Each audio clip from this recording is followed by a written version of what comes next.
In this video, we're going to talk about fidelity of prototypes and what's best to use for customer research. And the framework we're going to use is Marty Kagan's framework.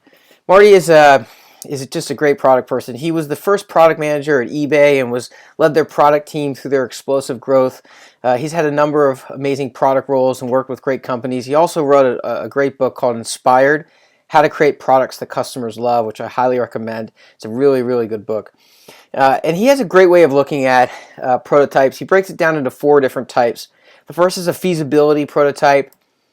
Then there's a low fidelity prototype, a high fidelity prototype, and a live data prototype. And that's all the different prototypes you do before you go to live code. We're going to talk about each one of the different prototypes and the pluses and minuses of each. The first is the feasibility prototype.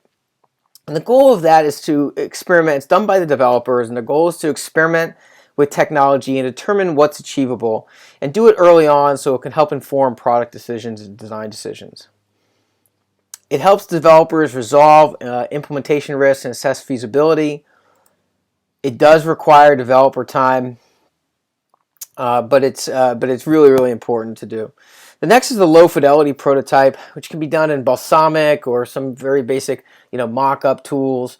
The point here is to visualize with the product and engineering team the early versions of the product or the feature that you're thinking about, and have those kind of discussions with the product team and the engineering team. It's quick and easy to do. You could put these together in a very short time period and iterate really, really quickly. Everything is drag and drop, so really easy to do. It does not require developer time.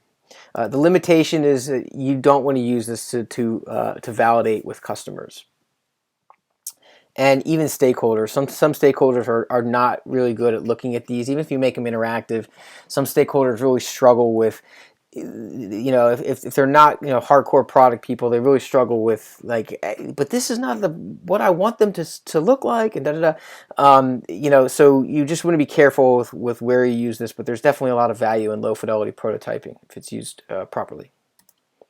Next is high fidelity prototypes, and the goal of that is now you're starting to use for qualitative research on customers and or internal stakeholders. These can be done very quickly with images that you upload to maybe like a tool like Envision, which is a great tool. Validately has their own prototyping tool. You can upload images. You can create high fidelity prototypes with a product like Axure. A lot of people like to do it in HTML.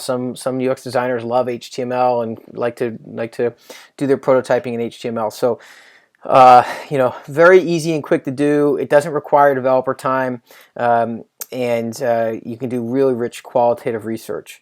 The one thing to be clear is, while you're putting this prototype together, you want to just make sure you understand that there's real value in getting the qualitative feedback. But even if you get really, really, really, really positive qualitative feedback, and even if during the research people pass the cost question, which is a critical question that we talk about in the videos when we talk about demand validation, it does not prove demand with 100% certainty. So you don't want to overinterpret the results, but it is really, really, really good in getting, eliminating product ideas that definitely aren't going to work and or finding usability issues.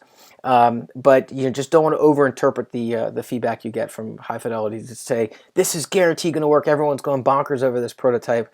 Temper it, but definitely use it to learn and validate.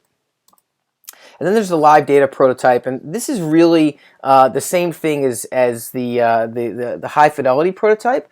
It's just hooked up to some sort of database in a limited way. It's not production level code, but it is hooked up to some customer data, and you can use it to get more statistically significant qualitative research on customers. So really further demand validation without requiring production level code, but it does require significant developer time because you are now starting to make things work and actually hook up to real data. And in my opinion, my personal opinion, this is I don't know if Marty would support this or not, but my personal opinion is it's significantly higher cost to do live data prototyping over high fidelity prototyping, and I believe questionable benefit relative to the cost. So you definitely will get more learning, but it's certainly not required to do live data prototyping You can get a ton of great, rich user feedback from high fidelity prototypes with dramatically lower cost. So those are the 4 different type of prototypes that you can use to run usability tests.